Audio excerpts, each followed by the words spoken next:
Tardes. Yo creo que te voy a presentar desde aquí, que es como más familiar, que estamos en familia. Buenas tardes. Mirad, esta tarde vamos a aprender de los avances en reproducción asistida. Y tenemos la suerte de tener con nosotros al doctor Antonio Gosalvez Vega. El doctor Gosalvez es director de la Unidad de Reproducción Asistida del Hospital Universitario Quirón de Pozuelo de Alarcón y profesor de la Universidad Europea de Madrid. Tiene una trayectoria profesional y docente espectacular.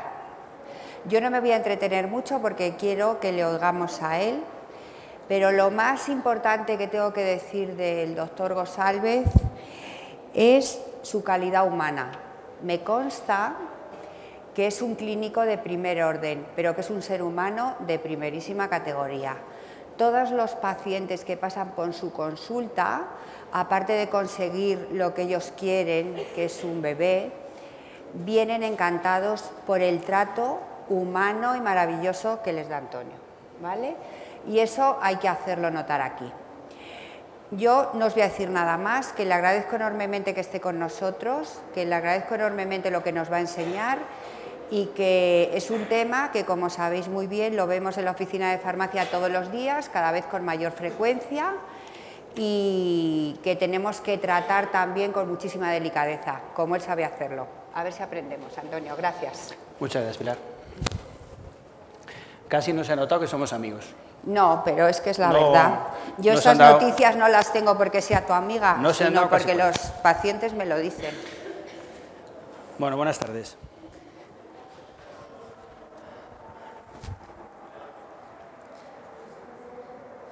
¿Sí? ¿Sí? Pues muchas gracias por invitarme a hablar con vosotros. La verdad es que estoy un poco incómodo porque os veo incómodos. No es una hora muy buena, 3:30, hablando de un tema que tampoco te importa mucho, la reproducción asistida. Os ponéis ahí más bien alejados, a ver si a mitad te dan ganas de marcharte. Me tiene aquí que no me gusta moverme y no puedo moverme porque me dicen que si me bajo no me da la luz.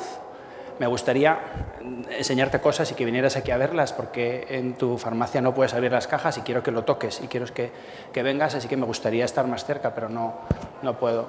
Estoy un poco alto a lo mejor de esto. Por tanto, si alguno quiere ir acercándose, porque luego vamos a tocar muchas de las cosas que vamos a practicar. El tema, novedades en reproducción asistida, es muy amplio porque para alguno de vosotros que no esté muy puesto, pues la verdad es que todo puede ser novedoso. A lo que nos dedicamos en la reproducción asistida es a algo... Oigo algo mal. Ah. Bueno, pues ellos dicen si se oye bien, si no, más bien bajo. ¿Sí? Pues mirad, a lo que nos dedicamos los de la reproducción asistida es a intentar que una mujer que quiera ser madre lo sea. Casi grito, mejor. Tú bájame, ¿qué hacemos? Que quiera ser madre. ¿Cuántas de vosotras tenéis hijos? Levantad la mano. ¿Cuántas de vosotras los vais a tener? Otras. ¿Cuántos de los que no habéis levantado la mano, cuántos de vosotros queréis cobrar una pensión? ¿Quién coño la va a pagar? Luego, el tema de la demografía y la natalidad tiene muchísimo que ver, no solo con el deseo individual, sino con el deseo colectivo. ¿Por qué hablamos de ser madre y no de ser padre? Pues mira, aquí tienes una foto normal y corriente, cada una con su cría. ¿Cuál es la posibilidad, si vas ahora mismo a un parque en Madrid y hay un columpio, de que haya alguien detrás empujando el columpio, de que sea mujer? Su madre, su cuidadora, su amiga, es muy alto. Y tienes alguna posibilidad que esté su padre, generalmente con una mano, mirando el WhatsApp a una cosa del trabajo, porque ese vínculo entre la madre y el hijo lleva 150.000 años. Y sucede en cualquier especie animal, y también en la nuestra. Ese deseo de ser madre es una cosa que das por hecho, que el día que quieres tener hijos lo vas a tener. Y ese día que decides que has encontrado el momento adecuado, la persona adecuada, la circunstancia adecuada, y dices, de hoy no pasa, te empiezas a encontrar obstáculos en que no puedes. Eso genera sufrimiento y, por tanto, somos de las pocas partes de la medicina donde el paciente viene derrotado. En vuestra oficina de farmacia lo veréis. En cuanto preguntas a una paciente, dame un Gonal, y dices, ¿qué tal? ¿Cómo estás? Tienes garantizada media hora en que te va a contar su historia y su penar. El vínculo del padre es mucho menor, y ese sufrimiento es diferente. La capacidad de amar a nuestros hijos es igual en hombres y en mujeres, pero la capacidad de sufrir por no tener hijos es muy diferente en unos y en otros. Hasta 1978, cuando una mujer no podía tener hijos por métodos naturales, se aguantaba y punto. Y desde el año 78, en que se consiguió hacer el primer caso de fecundación in vitro, pues las cosas empezaron a cambiar para algunas personas. Esas fueron las personas que lo consiguieron. Edwards es un biólogo que desde su principio, en sus tesis doctorales, cuando era estudiante, estaba empeñado en la fecundación de óvulos humanos. Y tardó mucho en conseguirlo, hasta que encontró a un ginecólogo que hacía laparoscopias, que era y consiguieron el primer caso después de 74 fracasos. El número 75 consiguieron el primer nacido. La ciencia al principio vio con mucho halago y con mucho gusto este descubrimiento, pensando que era una cosa muy novedosa. Pero siempre estaba la parte negativa de la religión, del no nacer dentro del útero, del si esto realmente estaba bien o no estaba bien. Y por eso se tardó muchísimo tiempo, hasta el año 2010, en reconocer realmente que era un avance, hasta el punto que el premio Nobel se lo dieron en el 2010, 3 años antes de que falleciera. Por lo tanto, se tardó más de 30 años en valorar todo esto como algo positivo. La fecundación entre un óvulo, que fijaos el pedazo de célula tan grande que es, y los espermatozoides, que son apenas estos pequeños puntitos que vemos alrededor, esa fecundación tiene lugar en cualquier animal con muchísima facilidad. Y en humanos no es tan sencillo, porque somos un ser muy débil en todo esto. Los primeros casos de fecundación in vitro en conejos se hicieron en el año 59. Y teniendo la técnica y sabiendo hacerlo, no se consiguió esto más que en el año 78. Hubo bastante tiempo en que no se podía hacer en humanos, porque somos células muy débiles. Tú coges en un congreso como este, de reproducción asistida, coges un ovocito de ratón, congelado, lo descongelas, lo pones encima de la mesa del microinyector, se tira el congreso congelado, pasa por allí cualquiera, lo pincha y está intacto. Pones un óvulo humano, le da la luz y se rompe. Esa dificultad de los humanos hizo que hubiera mucha dificultad en conseguir las técnicas. El segundo avance en la reproducción fue cuando se empezó a poder tratar dentro del óvulo. Esto es una placa, aquí hay unos sistemas de desmultiplicación, aquí no se ve muy bien una aguja que entra en esta burbuja, quizá lo veáis bien los del monitor ahí detrás. Y esa aguja, una aguja de cristal, tiene un diámetro tan solo un poco superior a lo que es un espermatozoide, que tienes aquí la cabeza. Eso, el poder poner un espermatozoide dentro del óvulo, supuso un avance para poder tratar entonces ya a los varones enfermos. Hasta entonces solamente se podía tratar a mujeres enfermas. Y eso fue en los años 90. En ese mismo tiempo consiguió hacer unos sistemas para poder sacar una de las células del embrión. Este es el embrión de 8 células, de Dia+3, sacar una célula y poder hacer estudios genéticos en esa célula y poder entonces evitar algunas enfermedades, también en los años 90, o sea, antes de ayer, año 92. Y los últimos avances del año 2010 más o menos han sido muy curiosos porque tienen que ver con algo tan simple como la congelación. Congelar en nitrógeno líquido es muy fácil, coges, lo pones y has terminado. El problema es que congelar supone un aumento del volumen, como ves aquí, en lo que tenemos muchos de nosotros al día siguiente de un cumpleaños, ¿no? La nevera con la cerveza que ha reventado porque la has querido enfriar. Ese aumento de volumen del hielo frente al agua, que rompe la cerveza en la nevera, también es muy complicado y muy peligroso para las células vivas. Imagínate que tienes que congelar uvas, que es el equivalente a las células humanas. Si tú la congelas, rompe la membrana. Por eso lo que se hace es, se deshidrata, se convierte la uva en una pasa y esa pasa se congela. Después, cuando hace falta, se descongela la pasa, se rehidrata y tienes la uva original. Y dices, claro, pero eso en células vivas, eso va muy mal. Y de hecho ha ido muy mal hasta el año 2010. No podíamos congelar por las diferencias de volumen del agua y por las diferencias de articulación celular del hecho de convertirlo en pasa. Por eso, congelar embriones, que son mucho más delicados, ha sido siempre muy difícil, y óvulos. Si tienes una congelación en hielo, la estructura del hielo es una estructura completamente regular y aumenta el volumen. Estas moléculas en agua estarían dispersas y ocupando un espacio más pequeño. Cuando congelas hielo, aumenta el volumen por esa estructura. En cambio, algunas otras estructuras, como por ejemplo sería la miel, que al congelar no tiene una estructura regular y formaría unos cristales irregulares que ocupan menos espacio que los del hielo. Por tanto, su congelación no aumenta tanto el volumen. A esto se llama vitrificación. Esa vitrificación, ese congelar en algo que no sea acuoso, es el éxito que tenemos hoy en día con los óvulos. Esa vitrificación en hidrógeno líquido nos permite hoy conservar óvulos y, por tanto, hemos llegado a un tercer nivel en la reproducción asistida, que es poder atender a los pacientes no estériles, a los pacientes que quieren prevenir su esterilidad futura, poder conservar los óvulos y alguna mujer que quiera posponer su maternidad. Y esto es un avance reciente, lo sabemos hacer desde el año 2010. Y, por tanto, en ese entorno en que tenemos técnicas históricas, técnicas modernas y técnicas futuras, es donde nos movemos en la reproducción y, por tanto, vosotros en la farmacia.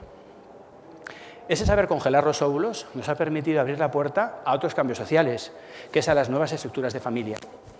Antes, en un colegio decía la profesora, el día del padre, todos hacer un dibujo.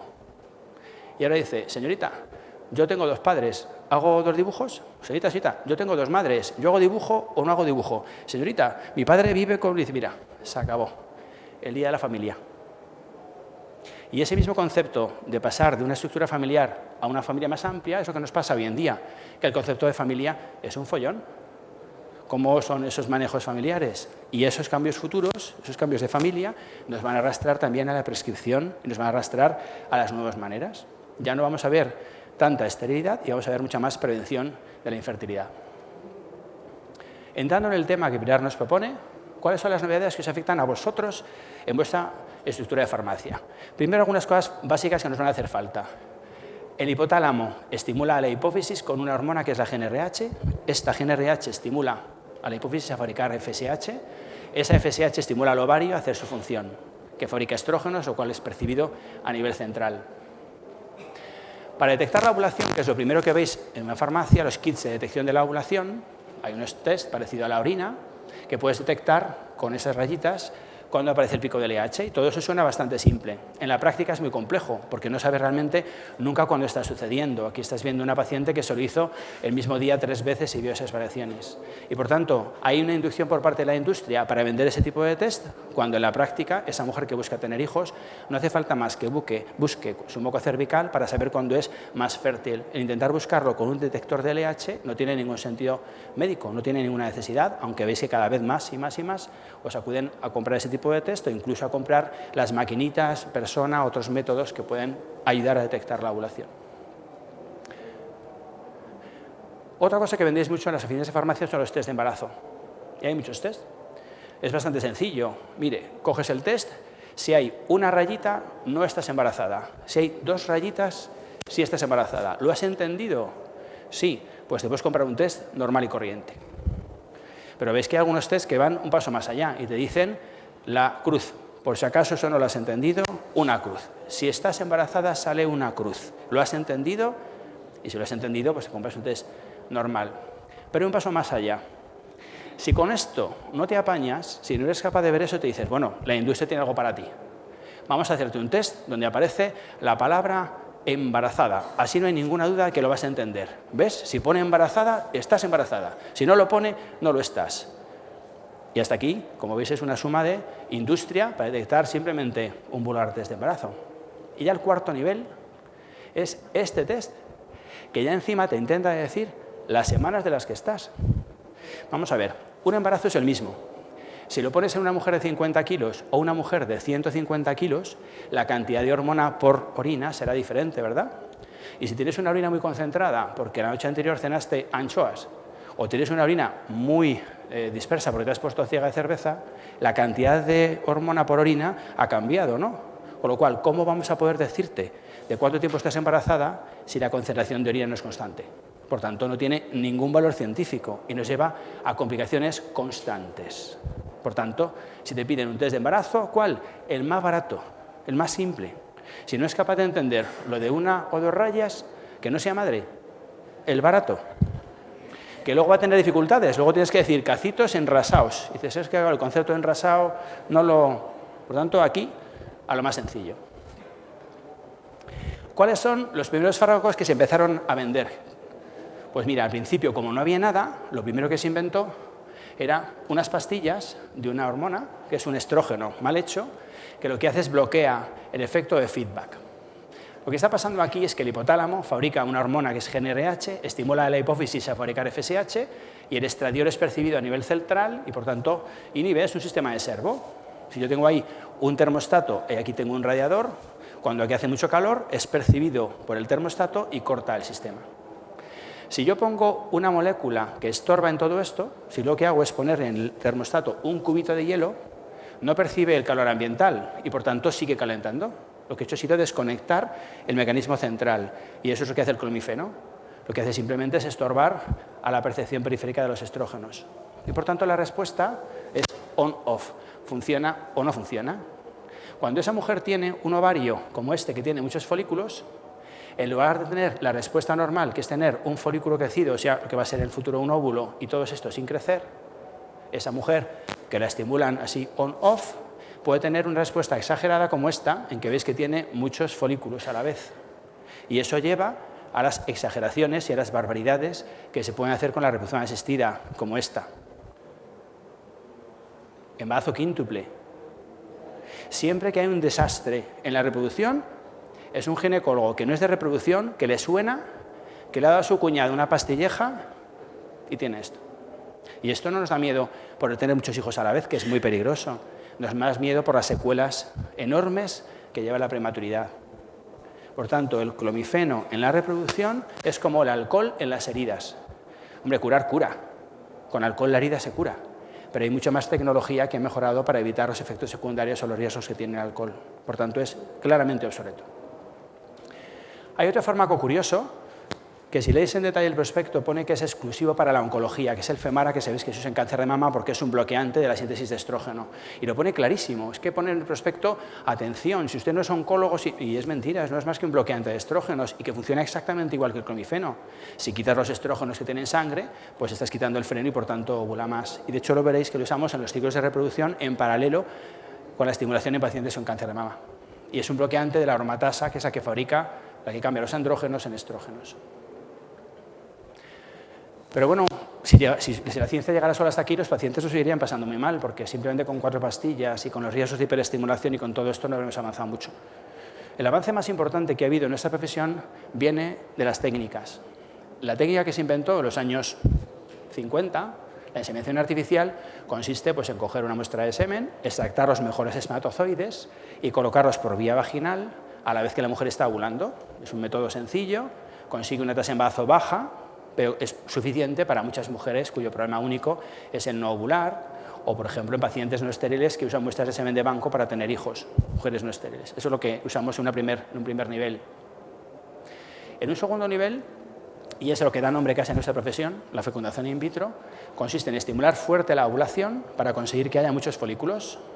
Cuando está a punto de ovular, por vía vaginal con un ecógrafo pinchamos con una aguja el ovario, vaciamos los óvulos y damos ese líquido al laboratorio. El laboratorio toma estos óvulos y los puede fecundar de 2 maneras, o poniendo espermatozoides alrededor o clavando uno por uno haciendo una microinyección espermática. Y días más tarde tenemos embriones, que somos los que ponemos. Estamos consiguiendo unir óvulos y espermatozoides en laboratorio para poner parte de esos embriones a esa mujer. La técnica está muy conseguida, las tasas de embarazo poniendo 2 embriones a mujeres jóvenes están en un 70%, pero el riesgo que tenemos es de embarazo gemelar y por tanto cada vez más buscamos un equilibrio entre el éxito y el bajar el riesgo del número de embarazos gemelares. La colocación de los embriones es muy delicada, requiere de una vigilancia ecográfica mientras para poner el catéter y dejar los embriones en su sitio. Y para que os hagáis una idea de volumen, en una gota de agua caben 10.000 embriones. Y por tanto el volumen que manejamos es apenas de 1/100ª dentro de las jeringas. Es una cantidad muy, muy, muy pequeña para poder poner el embrión en su sitio. Los avances más importantes para hacer esto, para conseguir hacer fecundaciones in vitro, por ejemplo, no han sido médicas, han sido por parte de los farmacéuticos. Ha sido la industria farmacéutica la que ha conseguido las hormonas necesarias para poder hacer todo esto. Si no hubiera hormonas, esto no existe. ¿Cómo os habéis apañado los farmacéuticos para sintetizar gonadotropinas? Pues mira, empezasteis así. ¿Eso qué es? ¿Qué veis ahí? Esto es una monja, ¿sí? Es una monja novicia, monja mayor, una monja mayor y que está vigilando, como es la obligación de las monjas, vigilar todo el día, vigilar este señor que está pues sometiendo cosas o sacando cosas. ¿Qué está este señor en este caso recogiendo? De un convento. Raro, ¿no? Pues está recogiendo orina. Orina. Pero orina a nivel mundial, no en las monjas porque son hacendosas, equilibradas, limpias, no infectadas, ordenadas y menopáusicas. Al ser menopáusica tiene las hormonas altas y su orina tiene una gran cantidad de FSH y de LH. Y por tanto, la síntesis inicial de las hormonas en reproducción se basa en las hormonas que vienen de la orina de mujeres mayores, pero no a un nivel pequeño, en un nivel absolutamente industrial, cientos de miles de litros. Entonces, bueno, esto me suena a la prehistoria de la profesión, ¿no? No. Eso es hoy la base del Fostipur, del Menopur y de muchas hormonas y 2 o 3 que vendrán el año que viene. Son hormonas de secreción urinaria. Es fácil. Tengo la hormona en la orina, pues la saco, la estucho y la vendo, inteligente. ¿Cómo se depura? Y aquí ya sabéis más yo de ello. Fijaos que se recolectan más de 200.000 litros cada 2 días. Selección de donantes menopáusicas, seguimiento con controles, recolección diaria, básicamente desde la zona de Argentina o la zona de Asia. A través de una serie de filtraciones consiguen una serie de masas y de esa masa consiguen pues finalmente por diferentes estructuras y diferentes situación 1 gramo de FSH. Con 200.000 litros de orina tienes 1 gramo de FSH. ¿Vale? Pero es que con 1 gramo de FSH haces 140.000 viales de Menopur. 1 gramo. Por tanto, son hormonas muy poco concentradas, pero que requieren muy poca concentración final también. Y por tanto, el sistema está pues, muy equilibrado. Y eso se inventó en los años 50 y ha estado ahí más o menos hasta los años 90, la síntesis urinaria. En el mercado está, por ejemplo, pues Fostipur. Y, hombre, saliendo de la orina, siendo las monjas, regalando la orina a las monjas, sacando 1 gramo con eso fabricando 140.000, que cueste 773 euros. El envase 10 de 30, pues parece que hay un cierto margen comercial, ¿no? Por tanto, hay un coste muy caro en todo ello. ¿Qué hay dentro de un envase de Menopur? Vosotros lo veis esto, pero dentro no veis lo que hay. Lo que hay es un envase pues, parecido a esto. Lo que hay es uno como este, que tiene su vial, tiene una jeringa precargada, quitas la tapa de plástico, le pones una jeringa gorda, pinchas en la goma, lo absorbes, lo pones una jeringa subcutánea, una aguja subcutánea y te lo pones debajo del ombligo. Y eso es lo que hay en la tecnología antigua, un vial preparado. Otra alternativa es una hormona menos depurada. En lugar de tener solo pura FSH, que sería Fostipur, que tiene un poco de imperfección con LH. Este poquito de HCG, que es lo mismo que la LH, es lo que tiene en concreto Menopur. Y es muy parecido en tecnología. Claro, esto de trabajar con la orina humana parece un poco guarrete, y de ahí mira las fotos que la competencia pone como si aquello fuera un poco guarrería. Y por tanto se ha ido avanzando a una tecnología recombinante, que suena mucho más limpio, a un bioreactor que obtiene la hormona de otros orígenes. ¿De verdad es por mejora? Porque la hormona es equivalente y funciona igual. ¿O de verdad es porque hay un problema gordísimo a nivel mundial de fabricación de orina y estamos llegando a unos topes y que no es posible organizar más recogida de orina de la que ya está? ¿Es porque se acaba la fuente y no puede crecer o porque realmente hay un interés técnico en todo ello? Pues posiblemente parte de los dos. Como os decía, Hispanoamérica y China como fuentes de orina. La biotecnología que ves crear los farmacéuticos consiste en poner el gen de la FSH en un virus, infectar con el virus una célula, esa célula que se autorreplique y simplemente liofilizarla. Básicamente hacer un ABCrem. Y tienes el ABCrem guardado. Pones un bioreactor, que es como un AliExpress. Sacas un poquito de liofilizado, lo pones allí, lo calientas, lo pones y al acabar de ese caldito sintetizas y haces todo eso. esa tecnología recombinante que nos suena así tan así, España es líder. En Tres Cantos, Merck tiene una planta de biotecnología donde está fabricando toda la hormona de crecimiento del mundo y 2/3 de la FSH del mundo son de Tres Cantos, son de ahí al lado.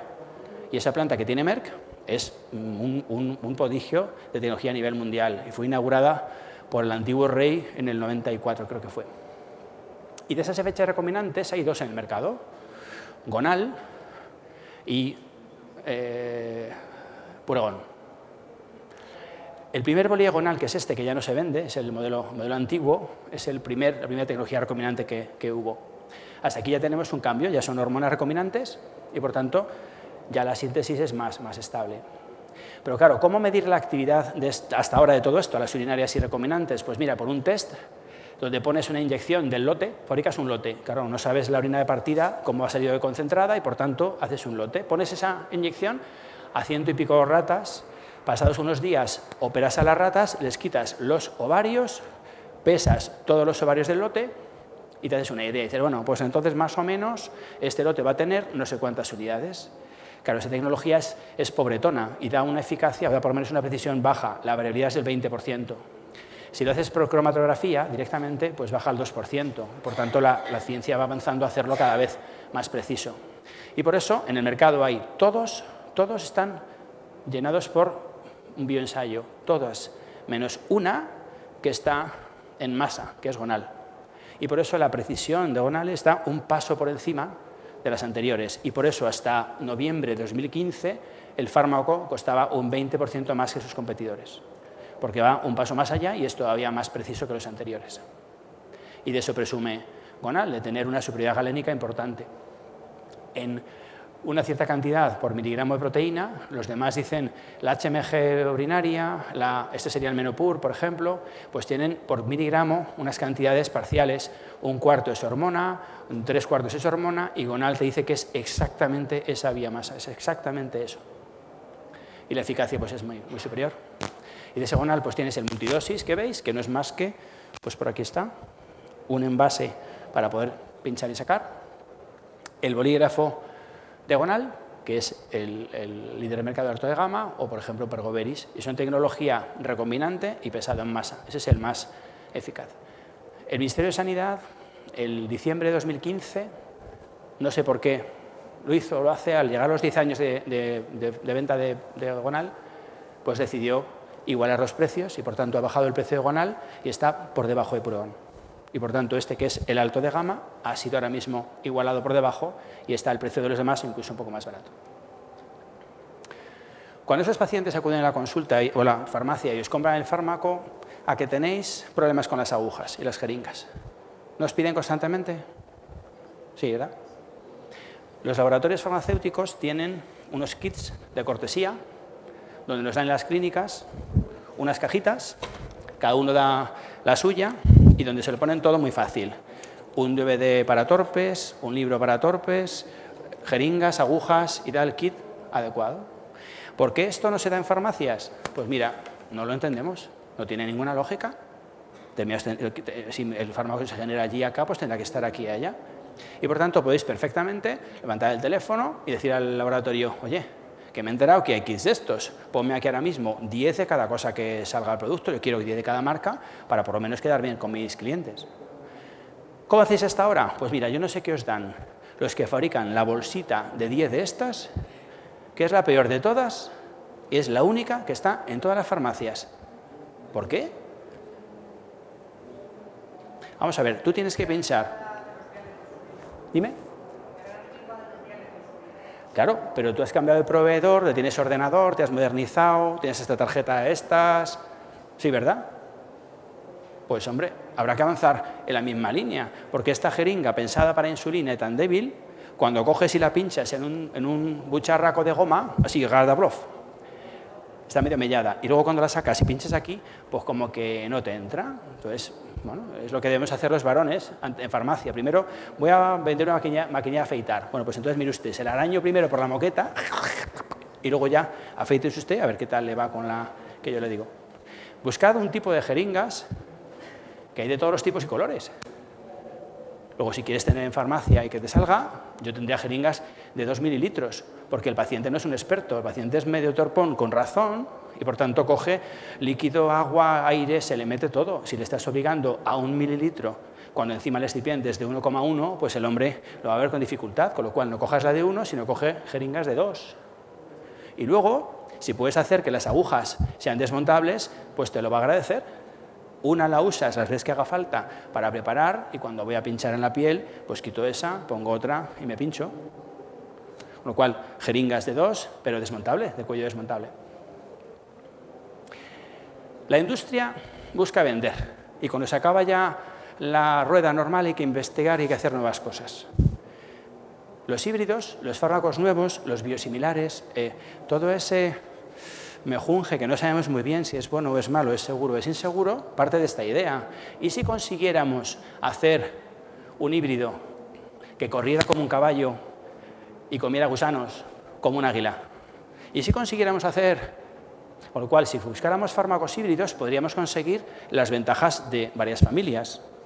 Eso en la FSH, la subunidad alfa, que es igual que en todas, y la subunidad específica beta de la FSH, la LH y la HCG, ha sido el sueño de cualquier farmacólogo, conseguir tener la vida media del HCG a la vez que la acción de la FSH. Y en eso ha investigado la industria mucho. Y de hecho, esto se consiguió hacer en Holanda. El antiguo Organon, actual MSD, consiguió un híbrido y consiguió ponerle la molécula de larga duración del HCG, ponérsela aquí, pegada a la FSH. Y eso, esta molécula nueva, esto se llama corifolietropina. Es un híbrido entre la FSH y la HCG. Y esto es lo que se llama el ELOMBA. ¿El ELOMBA es esto? ELOMBA. Este ELOMBA, la corifolietropina alfa, lo que tiene es una vida media más larga. En lugar de tener que usar la FSH de esta manera, podemos usar una inyección de ELOMBA que dura esos 7 días. Y por tanto parece pues, un gran avance. Se pincha menos veces y una sola vez. Este es el fármaco, que es mixto, como te decía, FSH y LH, y simplemente es una jeringa de 0,5, cubierta por esa especie de nave espacial para poder tener una aplicación. Y es esto.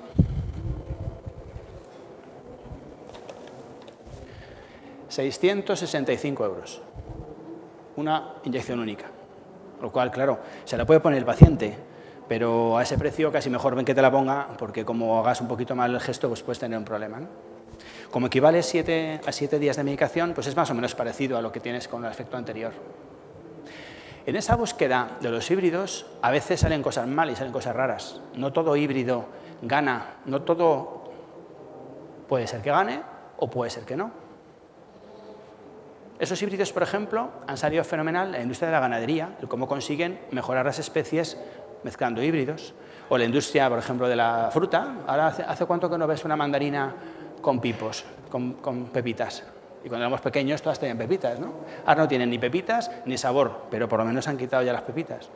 Pues eso es normal en otras industrias. En la industria de la farmacia todavía no había llegado. Y bueno, pues está llegando. Esto es un congreso de biosimilares que está teniendo lugar hoy. Hoy en Londres hay un congreso de biosimilares, donde está toda la industria hablando sobre esto son nuevas oportunidades, esto es mejor, esto es peor. Y lo que nos genera, sinceramente, los biosimilares es un gran interrogante, porque no sabemos lo que tenemos. A lo mejor es mejor que lo anterior, o a lo mejor es peor que lo anterior. Lo que sí te podemos decir es que no lo sabemos y no está suficientemente testado. Está testado para un uso único, pero no tiene la seguridad de los estudios básicos hechos anteriormente en otros fármacos. Y tenemos dos. Hoy hay dos. Uno es el fármaco Benfola. Son benfolas que tienen una cierta ventaja, porque como veis es un híbrido entre un bolígrafo y una jeringa. Son una especie de jeringas desechables precargadas, algo así. Y aporta pues, una cierta comodidad para el paciente. Y ha salido hace poquito, de Teva, ha salido uno que es el Ovalep, que está aplicado en bolígrafo y es parecido a lo que sería el boli del Puregón. Con lo cual, a vosotros no es que os aporte algo, eso os complica todavía más. porque además de tener que tener jeringas, tendrás que tener entonces alguna vez algún pen del purgón y tendrás que tener algún pen del Ovalep y no sé qué, no sé cuántos. La ventaja es que son intercambiables y, por tanto, con cualquiera de los pen podrías poner el otro porque están equilibrados a la misma concentración y la misma dosificación. Una vez que la paciente la hemos estimulado con todo lo anterior, tenemos que desencadenar la ovulación, tenemos que forzar la ovulación para sincronizarla. Y eso lo podemos hacer de tres maneras. Esperar la ovulación natural, que sería este pico del LH natural, forzarlo con HCG, que es todavía más potente y más largo, que es lo que hacemos en reproducción asistida, o forzarlo con este pequeño pico de GnRH, que es lo que hacemos en donantes de óvulos últimamente para que no haya hiperestimulación. Es una especie de mini pico, las tres funcionarían. De este fármaco, HCG Lepori, habéis vendido toneladas, ¿no? Ese sí que era complicado de poner. Eran ampollas que no eran viales, había que partirlos con el cristal, había que reconstituirlo, había que mezclarlo, era una cosa bastante engorrosa.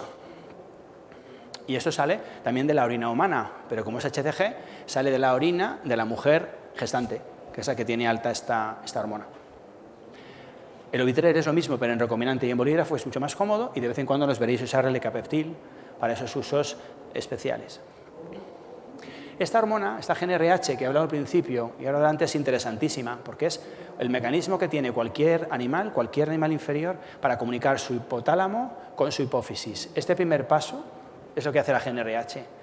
Como es una molécula muy primitiva, que aparece en animales muy prehistóricos, es muy pequeña, tiene solo 10 aminoácidos, tiene una estructura muy simplona, y con solo esos 10 aminoácidos se las apaña para dar un mensaje cercano diciendo funciona o me callo. Es muy simple. Esta hormona de 10 aminoácidos, la GnRH, tiene muy corta vida media, pero cambiando solo un aminoácido, cambiando este aminoácido por triptolelina, con eso ya dura muchísimo en sangre. Ese fármaco es el Decapeptil. El nombre está también bastante pensado, es un decapéptido, pues Decapeptil por la triptolelina. Y este es lo que usamos cada día. Y es una síntesis muy fácil, 10 aminoácidos, cambiar unos está chupado. Eso lo hace el estudiante de farmacia en su rato libre. Cuando este agonista de la GnRH se le cambian más aminoácidos, ya se convierte en una hormona que hace el efecto contrario, es un antagonista, que es lo que conseguimos, hacer la misma acción, pero con mucha menor vida media, menor tiempo. Y eso sí que los vendéis mucho. El Cerotide y el Orgalutran. Esos son los fundamentales, que son los fármacos antagonistas. De vez en cuando os vendrán alguna de la farmacia diciendo, mire, en el prospecto pone que me lo pinche en la pierna. Y a mí me ha dicho el ginecólogo que me lo pinche en la tripa.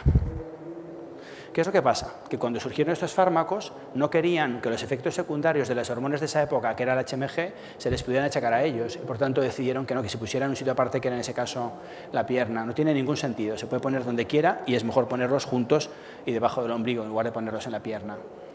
Y he subrayado esto, aunque ha quedado fatal, porque este Cerotide pone que debe conservarse en frío. En otros países, el que tienes tú aquí en España no pone que se conserve en frío, con lo cual hay un poquito de cachondeo. Este fármaco en Alemania en frío y aquí no en frío. Y luego hablamos al final del tema del frío, que os preocupa mucho en farmacia. Estos son los antiguos agonistas, que usáis cada vez menos, supongo, Procrin y otros decapeptiles, y ya está. Después de que hemos hecho un tratamiento, a la paciente le damos progesterona. Esa progesterona en Estados Unidos, como no se absorbía bien por vía oral, se tenía que poner intramuscular. Como en Estados Unidos no hay olivos, el aceite más barato es el aceite de cacahuete, pues el producto se hacía con aceite de cacahuete, y son inyecciones de aceite de cacahuete con progesterona. Por eso es muy peligroso en alérgicas al cacahuete. Llega esa molécula a Europa, y en Francia inventan una forma de mezclar la progesterona con una micronización. Lo que hacen es unas microesferas que tiene grasa por fuera y la progesterona por dentro, y lo hacen también con aceite de cacahuete, que es copiando a los americanos, que es lo que tenía Progefic y Utrogestan hasta antes de ayer. Y de repente, el año pasado, Utrogestan decide cambiar el excipiente, en vez de usar aceite de girasol, y no dice nada a nadie. Y de hecho tú coges ahora una caja de Utrogestan y pone aceite de girasol. Y coges en cambio el prospecto que dice en el libro la de Mecunemas y pone aceite de cacahuete. Por tanto, en muchas mujeres ya no hace falta, alérgicas al cacahuete, no hace falta dejar de usar el Utrogestan porque ya es aceite de glicerol, ya lo tiene autorizado. No es así en Progefic, que sigue siendo aceite de cacahuete. ¿Habéis visto este fármaco? ¿Habéis prescrito alguno? ¿Habéis vendido alguna caja de esto? ¿Os suena alguno? ¿Sí? Pues mira, cuando surgió esto en el mercado, Prolutex, progesterona por vía subcutánea. Yo pensé, a ver, pero si valen los óvulos 3 duros, no les gusta nada pincharse, que van a vender una hormona subcutánea pagando más cara, vamos, no venden ni una. Mi impresión es que no iban a vender absolutamente nada. Es una hormona que han puesto unas moléculas para que sea hidrofílica, se pone diariamente con una inyección, vale un dinero porque vale 60 euros la cajita de 7, es inyectable, tiene lo mismo, y yo pensé, no venden una, y venden un montón. ¿Por qué? Porque la sensación de suciedad que tiene una mujer al ponerse los óvulos vaginales constantemente es muy alta. Y no nos lo cuentan en la consulta, no nos lo contaban. Cuando han empezado a usar algunas el Prolutex por otro motivo, se han dado cuenta de lo incómodo que era la parte de la suciedad de la vulva. Y por tanto, pues es un fármaco que poco a poco se irá imponiendo porque es más caro, pero es claramente más cómodo. Esta medicina, ¿esto lo conocéis? Proginova sí. Proginova 2 miligramos, ¿lo conocéis? ¿No, verdad? Proginova 2 miligramos. Proginova 2 no lo conocéis porque no se vende en España, aunque se vende en toda Europa. ¿Por qué no se vende en España? Misterios. Proginova 1 miligramo lo conocéis a saco. Prescribís un montón, pero un montón, ¿verdad? Era un fármaco que estaba arrinconado, que tenía Bayer, que se usaba para la menopausia y que de repente se empezó a vender y a vender y a vender y a vender. Dijeron, ¿y esto qué está pasando aquí? Pues que los de reproducción asistida estábamos empezando a usar estrógenos que no teníamos otros. Y por tanto se empezó a vender y a vender y a vender. Y un tal Claudio de Sering en esa época dijo, uy, aquí hay pasta metido, voy a intentar sacarlo de la seguridad social y a subirle el precio. Dentro de la seguridad social se quedó Meriestra de 1 miligramo y 2 miligramos y Proginova salió de la seguridad social. En ese momento tenían el mismo precio. ¿Cuánto cuesta una Meriestra? 28 comprimidos de 1 miligramo, 2,50 y tantos. ¿Cuánto cuesta de 2 miligramos? 2,86. ¿Cuánto cuesta por miligramo? 5 céntimos. 5 céntimos por miligramo. Muy bien. ¿Cuánto cuesta ayer? En lo que me dijeron en la farmacia, ¿cuánto cuesta Proginova? 16 y pico. ¿Cuánto cuesta por miligramo? 80 céntimos por miligramo. Es 40 veces más caro la Proginova que la Meriestra. ¿Es más caro? ¿Por qué? Uno está sometido a la ley y otro no está sometido a la ley.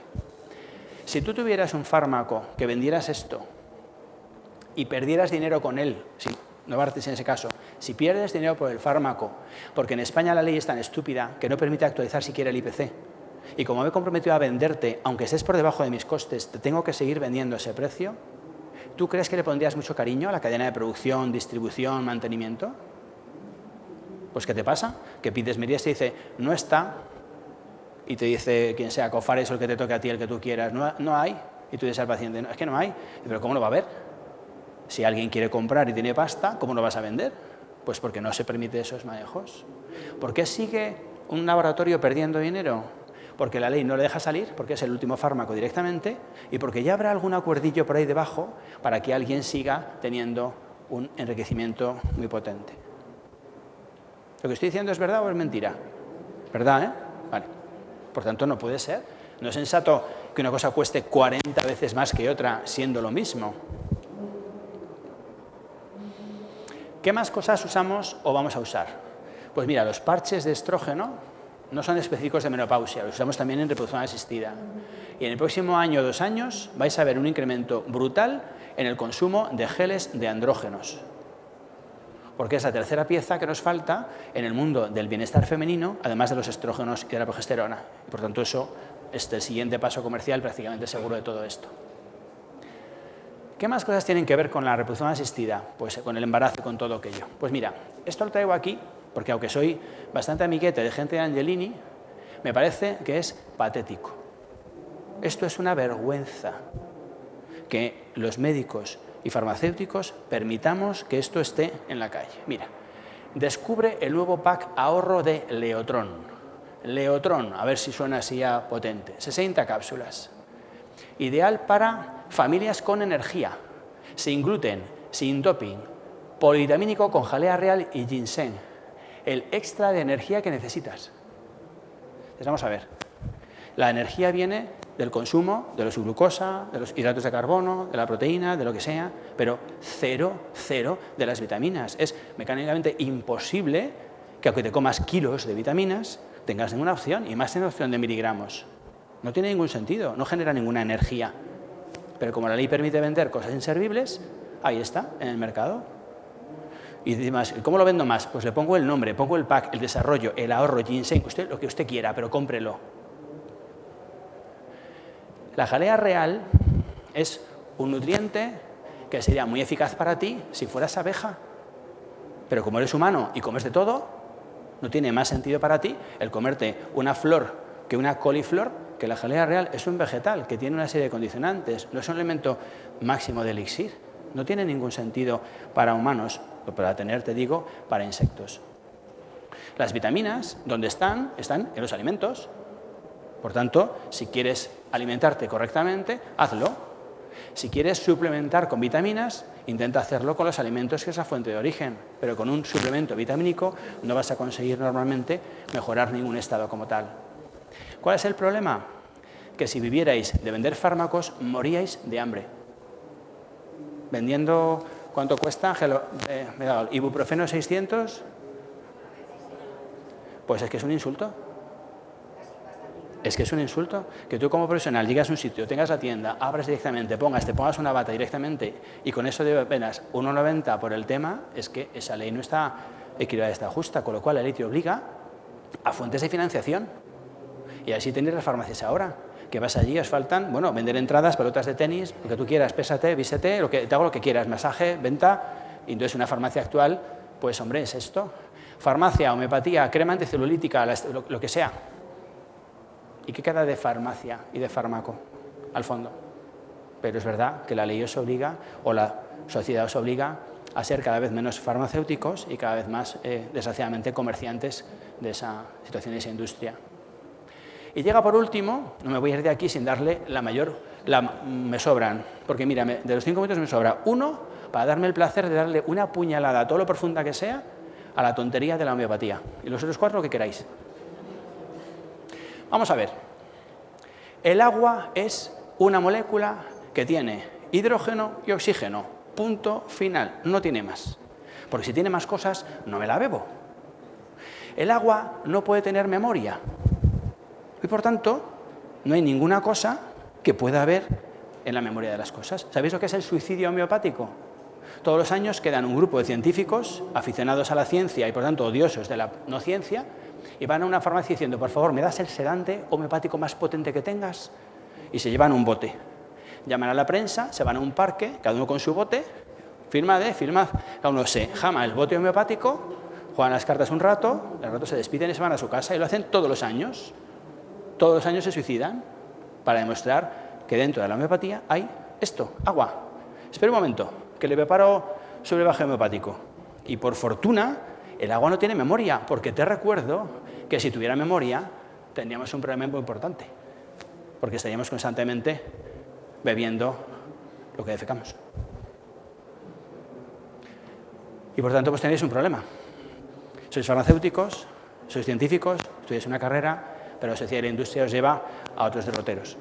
¿Vale? Y como había comentado en la parte inicial, si queréis esos minutos, os dedicamos a hablar de cualquier cosa. Cómo dar mejor servicio, cómo vender más, cómo manejarse con la caducidad, cómo las recetas por el envase, la cadena de frío, calcular la dosis. Hablamos de cualquier cosa que sean problemas que tengáis habitualmente. Si queréis preguntar. No escucho. Los geles que has enseñado que van a venir ahora, el testogel y eso. ¿Que te hable de ellos? Sí. Vale. Una mujer en su ovario fabrica estrógenos, que es lo que hace tener corporalidad de mujer, progesterona, que es lo que te hace tener ciclos y poderte quedar embarazada, y andrógenos, que es lo que te da fuerza vital, energía, deseo sexual. Cuando una mujer está en menopausia y cortas la síntesis de función ovárica, tiene una serie de síntomas negativos. Por falta de estrógeno, pues sofocos, tristeza, sequedad vaginal. Por la falta de progesterona, un cambio de carácter. Y por la falta de andrógenos, flojera, debilidad, poco deseo sexual, poca energía. Si tú recuperas los estrógenos, hay una parte de síntomas que se le quitan, pero no otros. Y por tanto, cada vez más va a haber un tratamiento integral de la menopausia recuperando ese tono androgénico. ¿Te referías a eso? ¿Cómo se usa? Es un gel que das y te frotas en la piel y recupera. En los hombres también.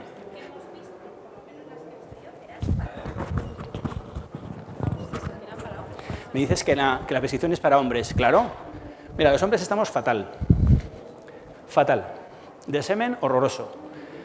Horroroso. Y es verdad que tenemos también un defecto androgénico con el paso del tiempo y por tanto la reposición de los andrógenos mejora directamente eso.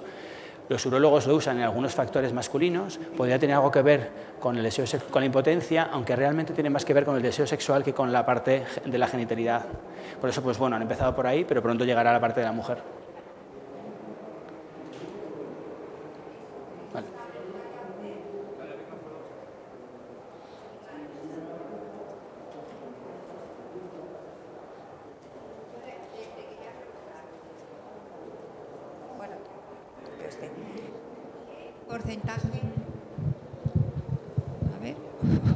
¿Qué porcentaje de éxito obtenéis en las pacientes que veis? Pues mira, una inseminación artificial de una mujer joven tiene como un 30% de tasa de embarazo.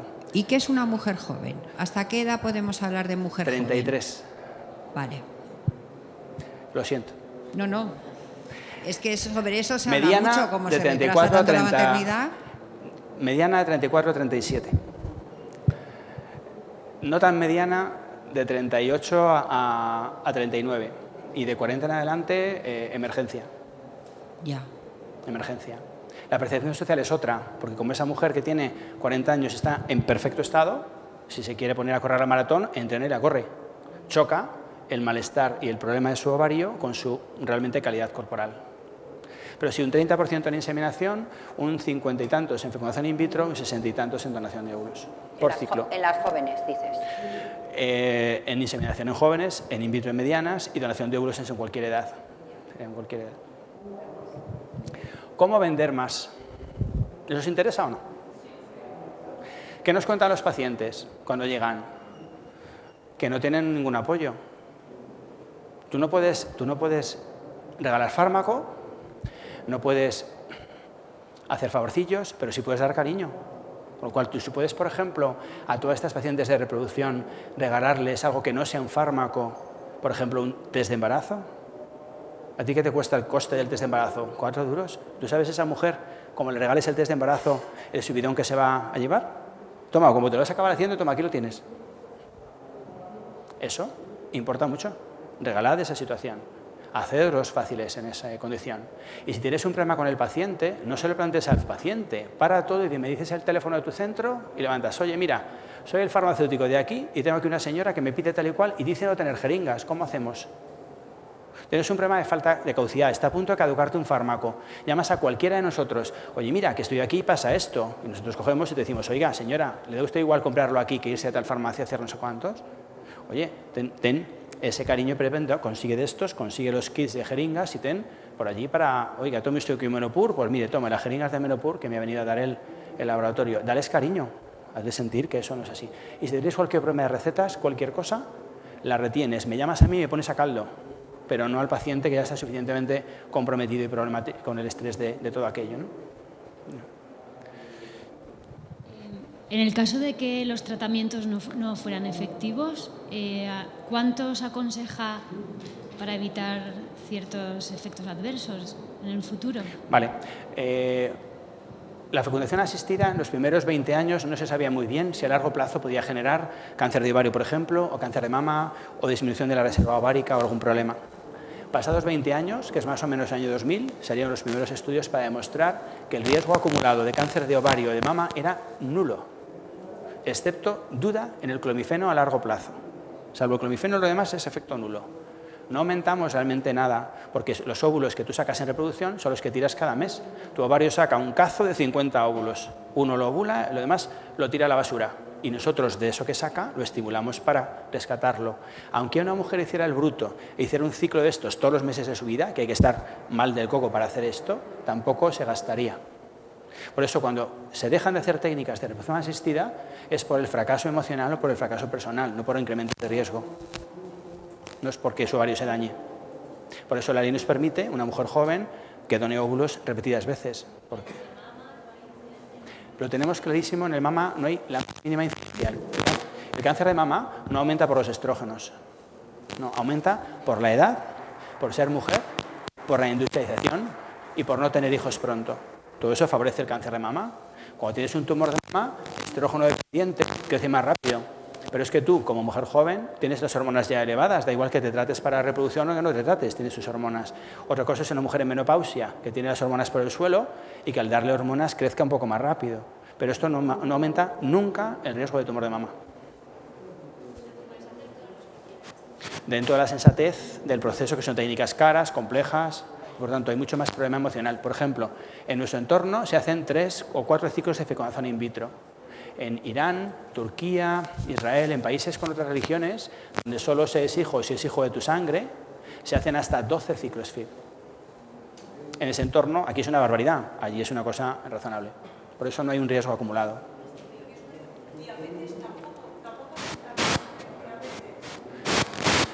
No te he escuchado bien. ¿Aumenta Diabetes. ¿Diabetes? Sí, No. aumenta, ¿no? No es imposible que lo haga, porque la diabetes, en la tipo 1, es una especie de cuentavueltas que tienes en tu páncreas que se va lesionando y te vas quedando sin insulina. Hagas lo que hagas. No hay ningún factor que aumente el gasto de insulina salvo la ingesta de glucosa, que la gastes, pero no tienes más factores. Una paciente en mi farmacia engordó mucho después de los tratamientos, no tuvo hijos y sí que desarrolló... Sin ninguna duda, pero lo que sí tenemos que plantear es si le hubiera pasado exactamente igual sin haberlo hecho. Por eso la estadística de población dice que no aumenta ningún factor.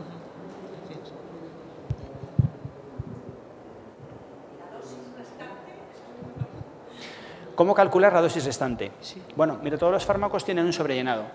Cuando tú lees directamente el cartucho de Puregon 900, te dice, aquí dentro hay 1025.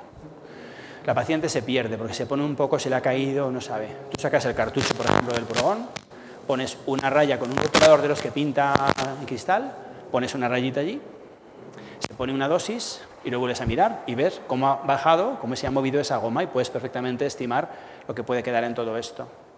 Una fórmula. Otra, esa es la fórmula mejor, porque son para ese tipo de fármacos. Es un poco más difícil de hacer en el gonal porque no puedes sacar el cartucho, pero se podría hacer también.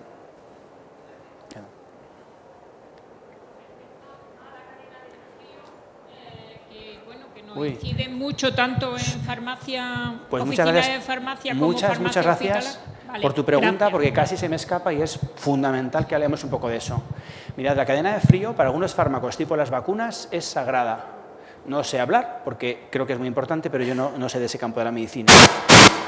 Pero para otras cosas como esta, que son proteínas muy estables, la cadena de frío es más una, llámalo cortesía de transporte, que una necesidad. Si tú coges directamente un paquete de salchichas que está refrigerado en el supermercado, refrigerado en tu casa, te lo echas a la cesta, te vas de fin de semana y vuelves a tu casa y vuelves a dejar las salchichas en la nevera y no ha pasado nada directamente. Pues eso son las gonadotropinas. Y Dios te pone una frase que dice, este producto puede sacarse del envase y perder la cadena de frío 3 meses sin ningún problema después de todo esto. Pero recuerda que estás vendiendo un producto farmacéutico, no un fármaco, con lo cual hay veces que el frío te piden que lo mantengas por el adhesivo que no se despegue, por la estabilidad de la goma que no se cuartee, y por tanto cambia. Por esto hay un fármaco, como te digo, Cerotide, que aquí va sin cadena de frío y en otros países va con ella. Por ejemplo, Menopur, antes de la preparación exige frío y una vez que lo has preparado ya no lo exige porque lleva un alcohol que evita la infección de la pseudomonas. En cambio, el mismo fármaco que es gonal parecido, antes de estuchar no requiere frío, pero una vez preparado sí lo requiere. Por lo cual simplemente son sutilezas. Sinceramente, no hay ningún problema en la cadena de frío de estos fármacos, pero ninguno es ninguno. Entendemos que cuando viene un paciente a ti y lo quiere devolver, al tener cadena de frío a ti te da miedo recogerlo, porque es verdad que la ley te ampara que no lo puedes recoger como tal, pero sinceramente el fármaco es altísimamente estable. No tiene ningún problema por perder la cadena de frío.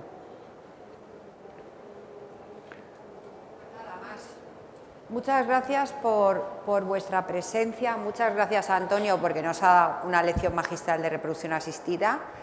Como hay muchísimos conceptos, yo por lo menos bastantes de ellos los desconocía, sabéis que dentro de unos días todas las conferencias de Infarma se cuelgan en la red, se cuelgan en internet, podéis hacer un repaso de la lección de hoy. Muchas gracias, Antonio. A vosotros por invitarme. Gracias.